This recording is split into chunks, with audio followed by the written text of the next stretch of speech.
Around 5:30 in the evening, the house gets so quiet it feels heavy.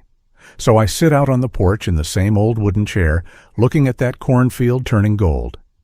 It should feel peaceful, but it feels empty, and that still surprises me. I used to think I had it all held together.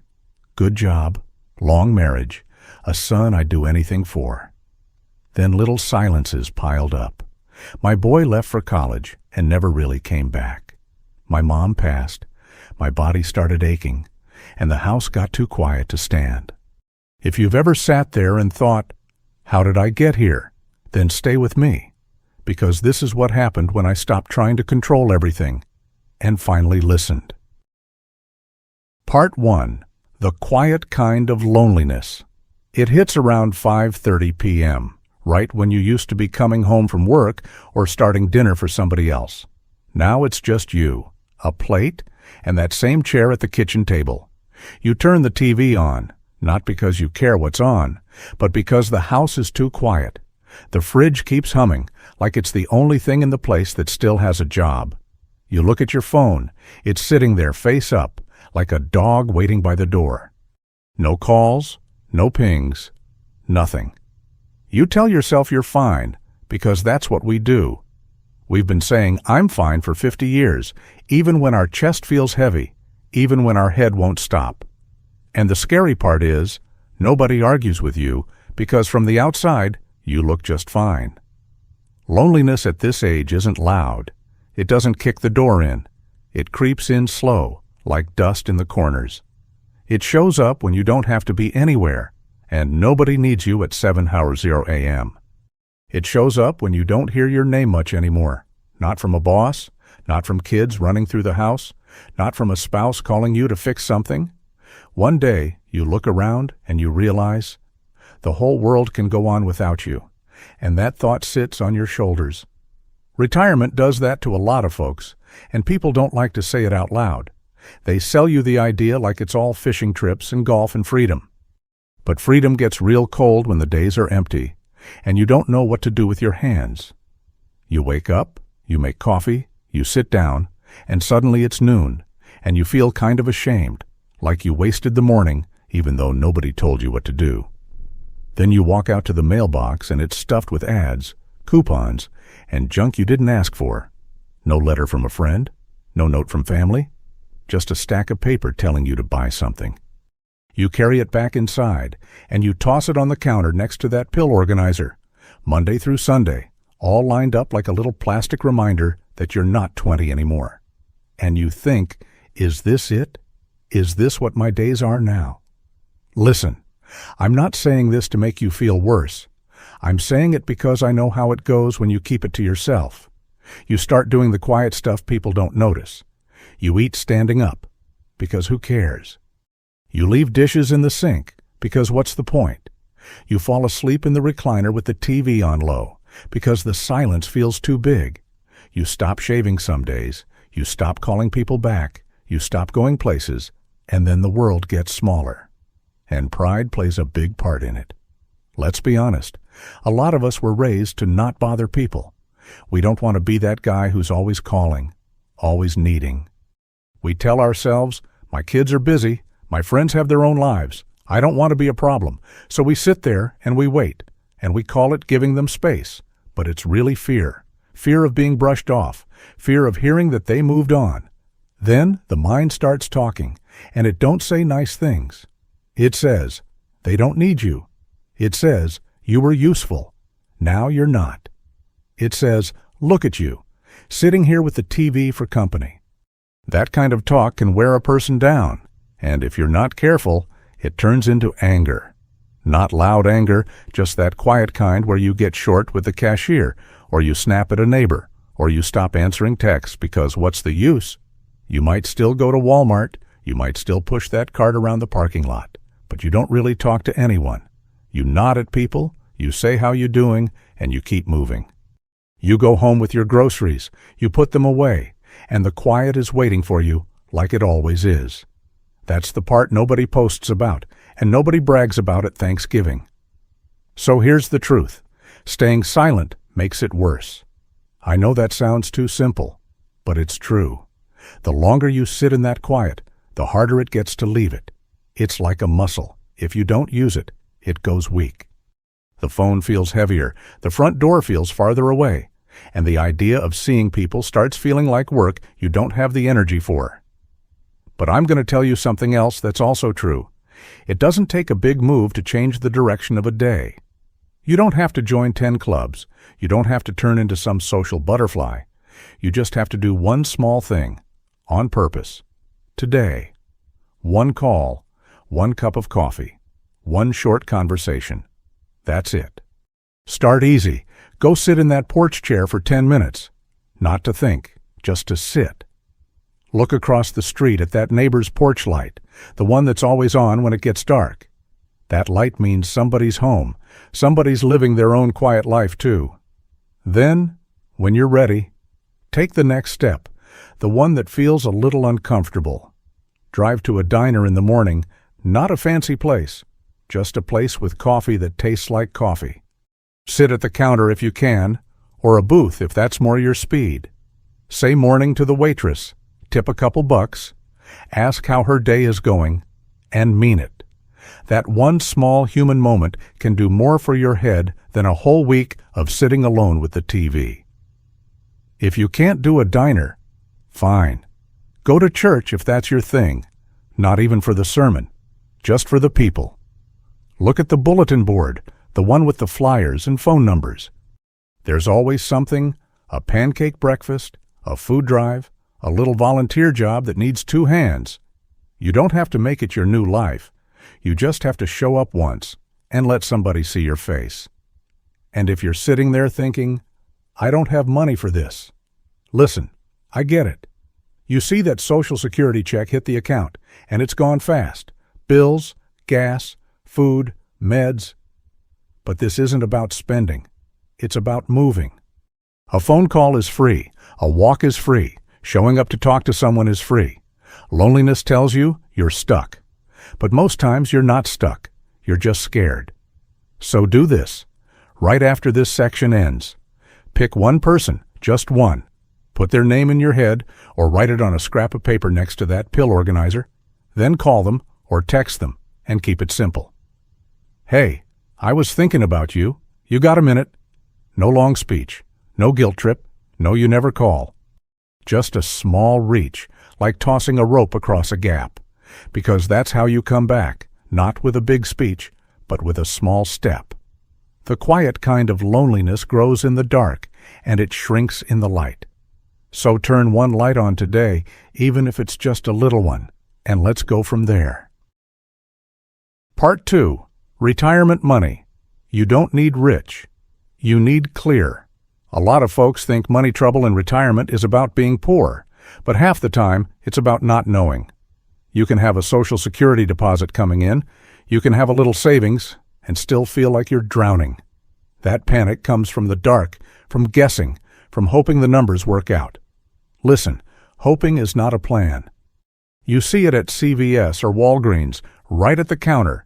When they tell you the price after insurance, you pull out that Medicare card from your wallet like it's supposed to fix everything, and it still stings. You look at the pill bottle, you think about the next refill, and you feel that tight spot in your chest. Then you go home, and that pill organizer sits on the counter like a little calendar of worry. Most nights, it's not the bills themselves that break you. It's the pile. The electric bill shows up, then the property taxes, then the car thing, then the doctor thing, and it stacks up on the kitchen table. You don't open some of it right away because you already know it's bad news. That's how people end up scared of their own mailbox. And then there's that 401k statement you don't want to look at. It comes in the mail, or it sits in your email, and you act like it's not there. You tell yourself, I'll check it later, when I feel better. But the longer you wait, the bigger it feels, like it's going to bite you when you finally open it. Let me tell you the truth. You don't need rich. You need clear. Clear means you know what comes in, and you know what goes out, and you know what is coming next. When you know, your brain calms down a little, because it's not guessing anymore. You might not like the numbers, but at least you're not blind. So here's the first simple move. Grab a pen and one piece of paper, not a spreadsheet, not some fancy app. Write down what comes in each month. Social Security, pension if you have it, any part-time work, any help. Then write down what must go out: rent or mortgage, electric bill, water, phone, car insurance, and your meds. Don't argue with it. Just write it down. Now look at the gap, and don't panic. If the gap is small, that means you can fix it with small moves. If the gap is big, it means you need help and a new plan, and that's not shame. That's just life. A lot of good people are one broken water heater away from trouble, and they don't talk about it. Speaking of that, the house is a sneaky thief when you get older. One month it's fine. The next month, the roof starts leaking, or the water heater quits. And now you're staring at a bill you did not plan for. That's why clear matters, because surprise costs are part of the deal. If you can, you want even a small cushion, not huge, just something that keeps you from using a credit card every time the house acts up. And let's talk about daily life, because it adds up fast. You go to Walmart for groceries, you toss in a few extra things, and suddenly it's $50 more than you thought. You drive home and you pass that gas price sign outside the station, and it feels like it goes up every week. Those little hits make people feel trapped, like they can't breathe. Here's where the tough love comes in. Stop hiding from your numbers. Stop telling yourself, "I'm not good with money," like it's some kind of personality. You don't need to be good. You just need to be honest and steady. Money is not magic. It's just counting, and you can count. Do one more simple thing. Pick one day a week to look at money for 10 minutes. That's it. Put the bills in one spot. Keep them off the couch and off the floor, right there on the table. When the Social Security check hits, or the deposit shows up, you say out loud, "Okay, this is what I have." Then you pay the must-pay stuff first, before you start guessing. If you're scared of medical costs, you're not alone. That fear is real. You can do everything right and still get hit with copays, tests, and surprise bills. So keep your papers, keep your receipts, and don't be afraid to call and ask questions, even if you hate phone calls. Half the time, a bill can be fixed, explained, or put on a payment plan, but only if you speak up. And about your kids. Listen to me. Becoming a burden is a big fear for a lot of us. We don't want to be that parent who asks for money, or needs help, or makes things hard. But hiding your trouble does not protect them. It just makes the crash bigger later. Clear money talk, done calm and simple, is actually a gift. Tonight, if you're sitting in that recliner with the TV on low and your mind is running, do one small thing. Put the phone down, grab that paper, and write the two lists. Money in, money out. That's it. No drama, no shame. Just the truth on one page. You don't need rich, you need clear, and clear starts with looking. Part 3. Health. Your body doesn't ask permission. You wake up, and before you even stand up, you sit on the edge of the bed for a minute. Not because you're lazy, but because you're checking your own body like a car in winter. You roll your shoulders, you move your knee, you see what hurts today. After 55, your body does not ask permission. It just starts doing what it wants. One day you feel fine. The next day your back grabs you when you reach for your shoes. Your knee talks back when you take the stairs, and you start thinking about that knee brace in the closet. You tell yourself it's nothing. You'll walk it off. You've walked off worse. But listen, ignoring it does not make it go away. It just makes it louder later. A lot of us grew up thinking being tough means staying quiet. We don't like doctors. We don't like waiting rooms. We don't like being told what to do. We'd rather sit at home and say, "It'll pass." Then it doesn't pass. And now you're scared, and you don't tell anyone because you don't want to worry your kids. The real fear isn't dying. Not for most folks I talk to. The real fear is ending up helpless. Needing help to get dressed. Needing someone to drive you. Needing someone to make choices for you. The real fear is being a burden, and watching your kid's face change when they realize you can't do what you used to do. That fear is heavy, and it makes people hide. So let's talk about the simple stuff that actually keeps you in the game. Start with water, because it's stupid how many grown adults don't drink enough. Put a glass of water by the kitchen sink and drink it before you start your day. You don't need a health guru, you need a body that isn't running dry. Then look at your pills, and be honest about it. That pill organizer on the counter is not a sign you lost. It's a tool. Take your meds the right way, at the right time, because guessing and skipping is how people end up in trouble. If you keep missing, put it by the coffee maker, because you don't forget coffee. If you worry about your numbers, check them at home once in a while. A simple blood pressure cuff on the kitchen table can tell you a lot, and it can calm your mind too. When you see the number, you stop imagining 10 worse things. And if the number looks bad, you don't panic.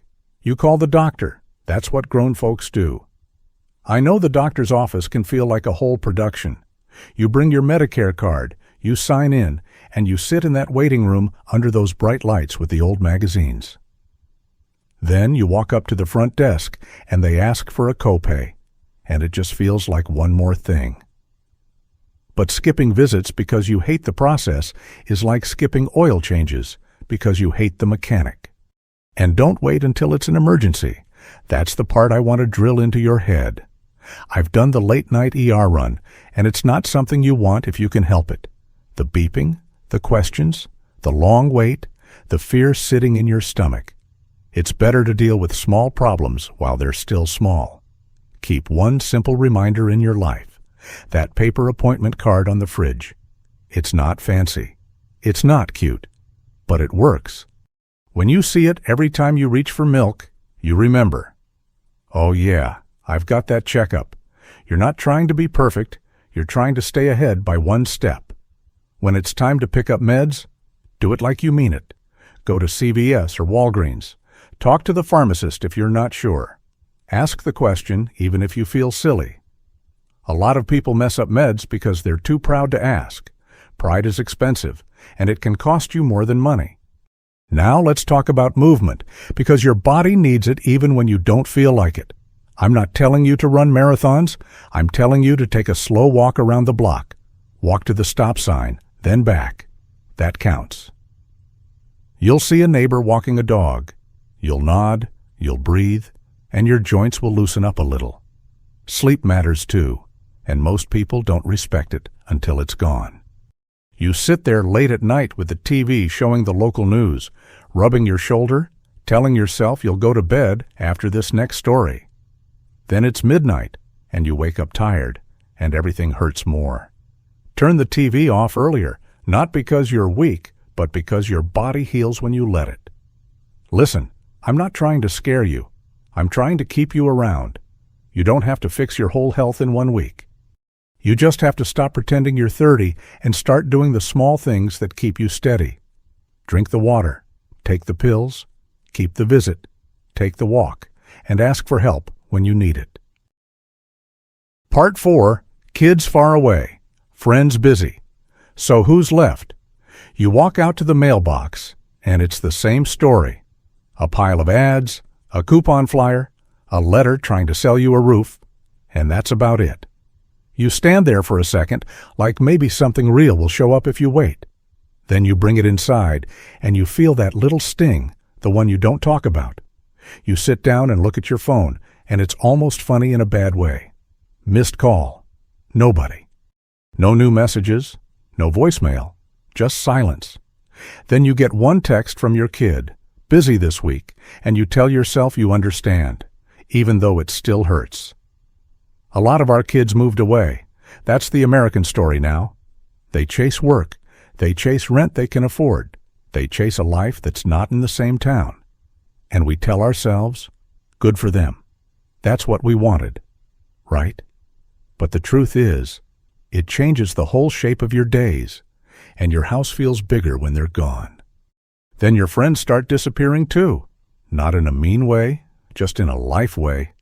Somebody's taking care of a sick spouse, somebody's watching grandkids, somebody moved to Florida, somebody just got tired of driving at night. You still see their name on your contacts, but you don't press the button because you don't want to bother them. Listen, that "I don't want to bother anyone" line. It sounds noble, but it can ruin you. It's pride dressed up as manners. It's fear dressed up as respect. You think you're being strong, but you're really building a little wall, and then you act surprised when nobody can reach you. And silence does something nasty over time. First it makes you sad, then it makes you mad. Not the loud kind of mad, the quiet kind, where you start keeping score. You start thinking, "I called last time. I drove to see them last time. I always do the work." Then you stop trying, and that turns into distance, and distance turns into a habit. You might even sit there staring at the family group chat, and you don't type anything. You read the messages, you see the pictures, you hit a little heart reaction, and you keep quiet. You tell yourself they don't need your opinion, they don't need your jokes, they don't need you. That's a lie your brain tells you when it's tired. So here's the part where I'm going to be blunt. Stop waiting for people to read your mind. They can't, and they won't. Your kid might love you to death and still forget to call because life is loud on their end. Your old buddy might miss you and still not reach out because he's sitting in his own quiet house doing the same stubborn thing you're doing. If you want connection, you have to make it easy, for them and for you. No guilt trips. No, you never call. No long speeches that make people feel trapped. Keep it simple. Keep it clean. One short message is enough. "Hey, you got 5 minutes today, or I'm grabbing coffee Friday. You want to come?" And don't aim for perfect. Aim for real. A real connection is not a big family reunion. It's one small moment where you hear a voice, and you know you're not alone. That can be a diner booth with coffee and eggs, talking about nothing important, and that's the point. You don't need deep talks every time. You just need contact. If you're not sure where to start, look around your town like a grown man, not like a scared kid. On Sunday, the church parking lot is full for a reason. People want to be around people. You don't have to be the loudest person there. You just have to show up and say hello. Walk past the bulletin board, the one with the flyers, the phone numbers, the pancake breakfast, the volunteer list, all that plain stuff that gives people an excuse to see each other. If church isn't your thing, fine. Go to the community center, the library, the senior center, whatever your town has. Look at their bulletin board too, because those boards are where lonely people go to stop being lonely. It's not fancy, it's not cool, but it works. And at our age, works matters more than cool. And quit doing Walmart like a ghost. You know what I mean. You go in, you grab what you need. You don't talk to anyone. You get back in the car, and you drive home in silence. Next time you're there, make one small change. Say how you're doing to one person and actually look at them, not like a salesman, like a human. The other place you're ignoring is right outside your own house, that neighbor you wave at but never really talk to. That's a door you haven't knocked on. I'm not saying invite yourself into their living room. I'm saying next time you see them, stop for 10 seconds and ask something simple. "You doing okay?" Or, "How's your week been?" A lot of people are starving for normal talk, and they don't know how to start it either. And that calendar on the fridge, the one with all the blank days, that thing can mess with your head. Blank days feel like you're waiting for life to happen. So put one thing on it, just one. Tuesday, coffee. Sunday, church parking lot. Friday, call your kid.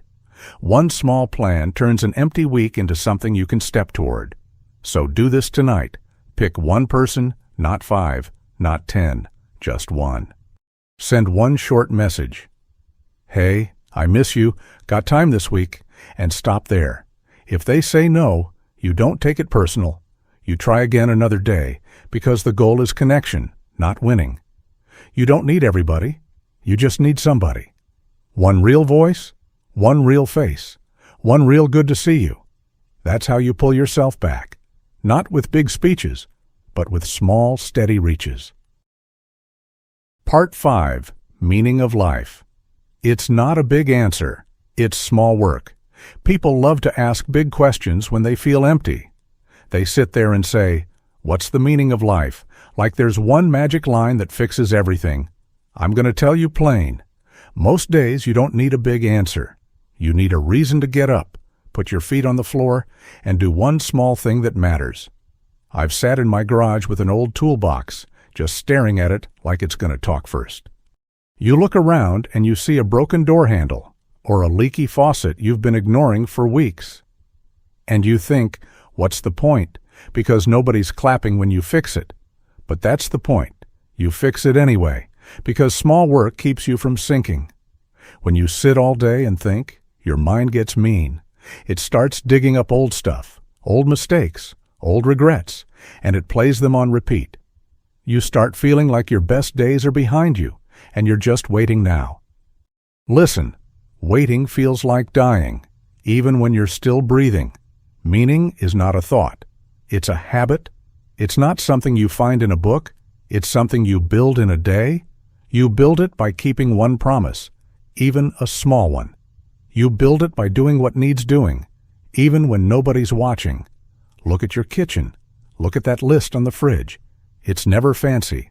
It's milk, eggs, refill meds, call the dentist, fix the porch step. That list is not just chores. It's a map that says, I still run my life.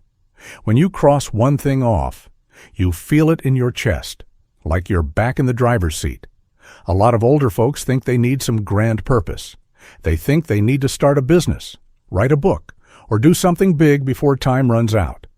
But big plans can turn into excuses because they feel too hard, so you do nothing. Small work is different. You can do it today, and today is all you've got. You want meaning? Help one person in a real way. Not a speech, not advice nobody asked for. Just help. Drop a box at the community food pantry or grab one off the shelf and carry it in. Sign your name on that church volunteer sign-up sheet, even if it's just one morning, because being needed is medicine. Sometimes meaning is as simple as looking outside and seeing a neighbor's trash can tipped over. You could walk past it and say, not my problem. Or you could pick it up, set it back straight, and keep walking. That sounds small, but your brain notices. It says, I did something decent today, and that matters more than people think. And don't overlook your own little patch of dirt. A small garden in the backyard with tomato plants will keep you honest. You water it. You pull the weeds. You check it in the morning like it's a job. The plant doesn't care about your past. It just responds to what you do today, and that's a good lesson for a tired heart. If something's broken, go fix it, or at least start. Make that Home Depot run for screws or light bulbs. Get the cheap ones. Don't overthink it. You come home, you open the toolbox, you put the new part in place, and for a minute, you feel steady. You're not doing it to impress anybody. You're doing it because you still can. People forget how much love is in simple acts. It's taking a minute to wipe the counter. It's keeping the car filled with gas. It's making sure the bills are paid on time.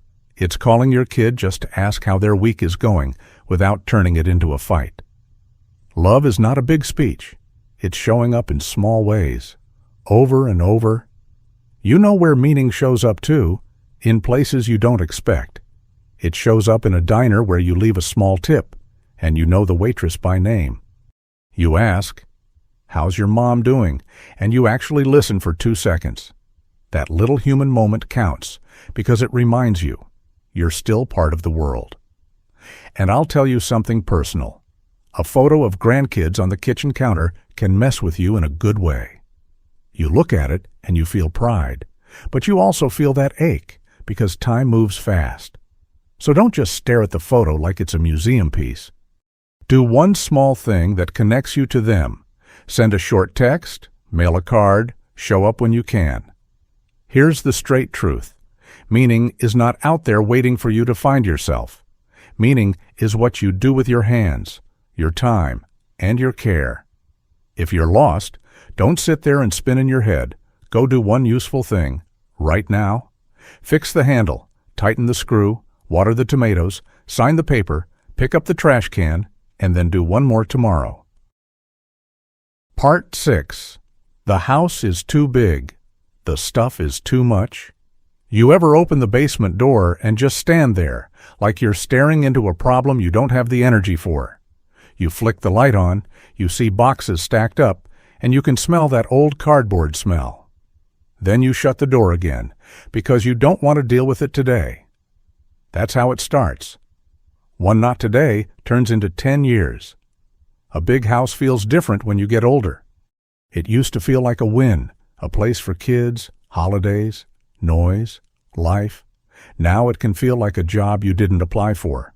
More rooms, more cleaning, more fixing, more stuff to trip over, and less energy to handle it. And let's be real. It's not just the size, it's the stuff. You've got a garage shelf full of paint cans you don't even remember buying. You've got a stack of old holiday decorations that haven't come out in years.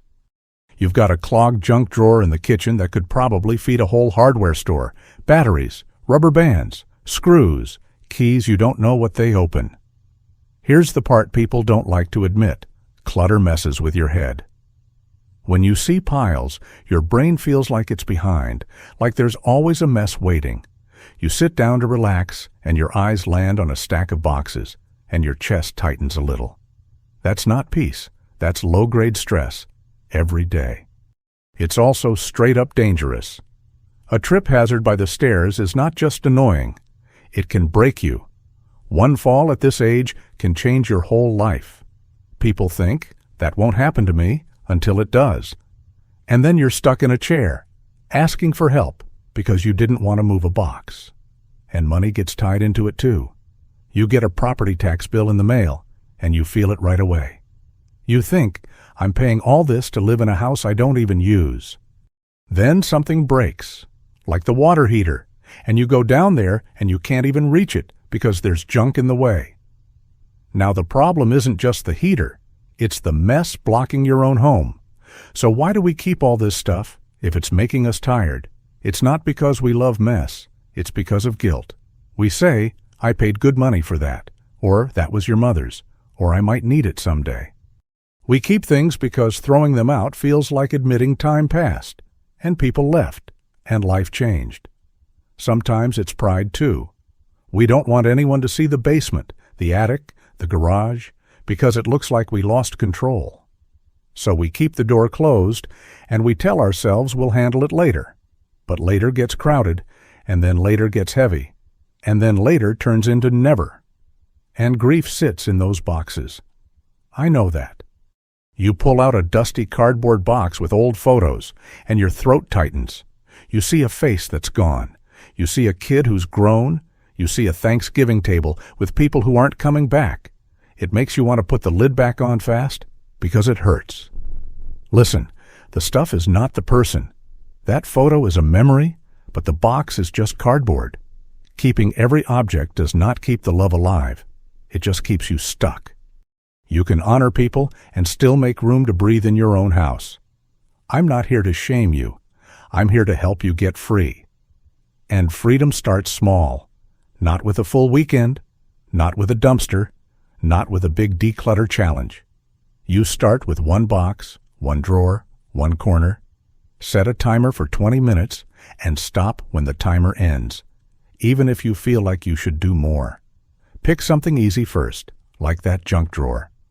Throw out the trash, keep the things you truly use, and let the rest go. Or grab one box from the basement, open it at the kitchen table, and make 3 simple piles. Keep, donate, trash. Don't overthink it.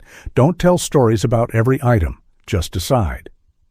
Then get it out of the house, because donate piles that sit in the hallway become new clutter. Put it in the trunk and take it to a Goodwill donation bin or a donate drop box in a parking lot.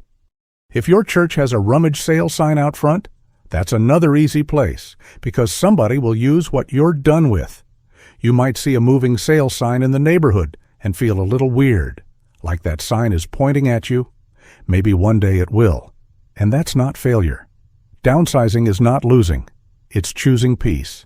It's choosing a house you can handle, so your kids don't have to clean up your whole life when you're gone.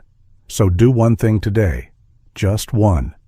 Open the basement door, bring up one box, and deal with it. Or pull down that attic pull-down ladder and take one stack of holiday decorations you haven't touched in years and let them go. You'll feel lighter, not because you got rid of stuff, but because you proved to yourself you still run your house, not the other way around. Part 7. The things nobody wants to talk about: sickness, paperwork, nursing homes. Nobody likes this part. I get it. You'd rather talk about the grandkids, or the game, or what you're planting in the yard. But sickness shows up anyway, and it never checks your schedule first. So if we don't talk about it now, it gets talked about later, in a panic, by people who are scared. I've seen it. An ER waiting room at 2 Odorjora, bright lights, hard chairs, everybody tired and mad. You've got a hospital wristband on, the beeping monitors are going off behind a curtain, and somebody's crying quietly in the corner. A nurse walks up with a clipboard full of forms, and they ask one simple question: who is your emergency contact? And suddenly, nobody knows. That's the moment families fall apart, not because they don't love each other, but because they never planned. People are digging through phones, trying to find a number, and the phone has a low battery, and the charger is back at home. Somebody's waving a Medicare card like it answers every question, and it doesn't. All the love in the world can't replace a clear plan. When it's $200 and everybody's scared. Listen, this is not morbid. This is love. Planning is how you keep your kids from carrying a load they don't need. It's how you keep strangers from making choices for you because they had paperwork and you didn't. You may not like thinking about it, but your kids like it even less when they're forced to guess. So start small and keep it simple. You don't need a lawyer's speech. You need a few basic things in order. First, have a list of your meds and keep it where someone can find it fast. Tape it to the fridge if you have to, right next to the grocery list, and update it when something changes. Keep the proof too, because paper matters in the real world. That pharmacy printout you get when you pick up meds, don't toss it right away.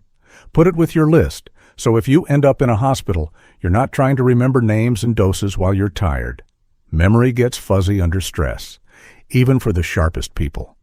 Now let's talk about the paperwork nobody wants to touch. Most folks have a folder of papers in a kitchen drawer, mixed in with old takeout menus and expired coupons. That is not a system. That is a junk pile with important stuff hiding in it.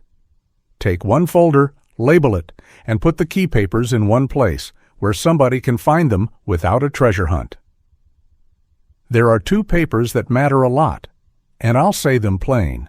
One is a will or a living will folder, the one that says what you want if you can't speak.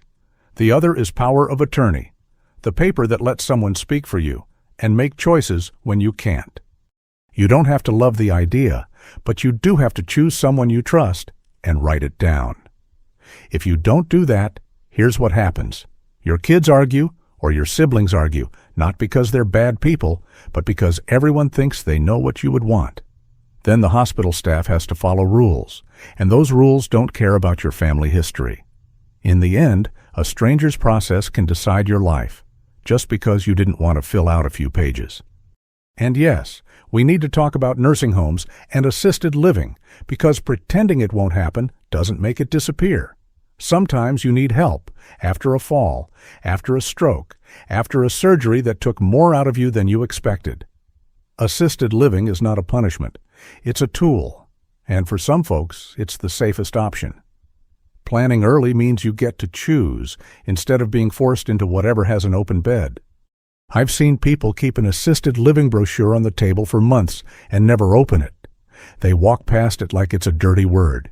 They say, "I'm not there yet," and maybe they aren't. But the time to look is when you still have strength. The worst time to look is after a crisis, when you're tired, hurting, and rushing. Same thing with a nursing home tour you keep putting off. You don't want to go because it makes it feel real. But going doesn't mean you're moving in tomorrow. It means you're learning what's out there and what you'd accept and what you would not. Knowledge is control, and control feels better than fear. So here's what I want you to do. Keep it basic and doable. Write down your emergency contact, full name, phone number, and relationship, and put it with that Medicare card or tape it inside a cabinet door. Put your meds list on the fridge, keep your papers in one labeled folder, and tell one person where it is. That's it. Not perfect, just clear. And if you're thinking, this is going to make my kids nervous, listen, it will make them grateful. Kids don't sleep better because you hide reality. They sleep better because you handled it like an adult. One day, when something happens, they won't be guessing in a hallway at 2 Sonoros. They'll be following your plan. And when a church friend shows up with a casserole, they'll have a minute to breathe, instead of fighting paperwork with shaking hands. Part 8. A simple routine. So tomorrow feels less scary. A lot of fear comes from empty space, not empty rooms, empty hours. You wake up, and there's no boss, no clock, no place you have to be, and your mind starts running wild. That's when worry gets loud, because you gave it the whole day to talk. So let's keep this simple. You don't need to stay busy. You just need a steady beat, like an old truck that runs better when it's warmed up. A routine is not a prison. It's a handrail. It's something you can grab when your head wants to drift. Start in the morning, make coffee in the kitchen at sunrise. Nothing fancy. Put that pill organizer next to the coffee mug so you don't forget, because you're not trying to be tough. You're trying to be steady. Then look at that calendar on the fridge, the one with blank squares, and don't let it scare you. Blank squares just mean you get to choose what goes there. Right after coffee, put on those old walking shoes, the ones that are broken in and honest. Take a short walk to the mailbox and back, even if it's slow. You don't need a big workout. You need your body to move, and you need your brain to see daylight. When you come back in, you'll already feel a little more like a person. Midday is for one small job, not 10. Pick one thing that makes your life easier, and do it for 15 or 20 minutes. Set a timer on the phone if you have to, because the timer keeps you from overthinking. When the timer goes off, you stop, and you can sit down without guilt. In the afternoon, you do one simple life task, something real. Maybe it's a grocery run to Walmart. Maybe it's paying one bill. Maybe it's making one phone call you've been putting off. Keep it short, keep it clean. One task done is better than 5 tasks avoided. Then you come home and you put things away. Not perfectly, just enough so the house doesn't feel like it's winning. At night, your job is to quiet the day down on purpose. The local news on TV can be fine, but don't let it run your whole evening. If you feel your mind getting edgy, turn it off earlier. You don't need to fall asleep to yelling and bad headlines. Here's a trick that helps a lot of people. Write 3 small tasks on a sticky note for tomorrow. Not big goals, just simple stuff, like walk to the mailbox, call one person, take out the trash, stick it on the fridge, or by the coffee maker, where you'll see it. 3 small wins tomorrow can save your whole mood. Now let's talk about the week, because a routine is easier when you have anchors. You need 3 anchors each week, 1 social thing, 1 health thing, and 1 home, or paper thing. Social can be a diner breakfast on a weekday, coffee and eggs. Nothing fancy, just being around people. Or it can be a church or community center schedule, 1 event you show up for, then you go home. Health anchor can be as simple as 1 appointment, or 1 pharmacy pickup, or 1 long walk. It can be writing down your blood pressure once, or refilling a prescription before you run out. The point is, you touch your health every week, so it doesn't sneak up on you. When you treat it like normal maintenance, it feels less scary. Home or paper anchor is the one people avoid, so it matters. It can be sorting 1 stack of mail, or putting 1 set of papers in the right folder. It can be cleaning 1 drawer, or writing down 1 phone number you need in an emergency. It's not fun, but it buys you peace, and peace is worth work. And don't forget the small places that keep you connected. A library card is not just for books. It's a reason to get out of the house and see faces.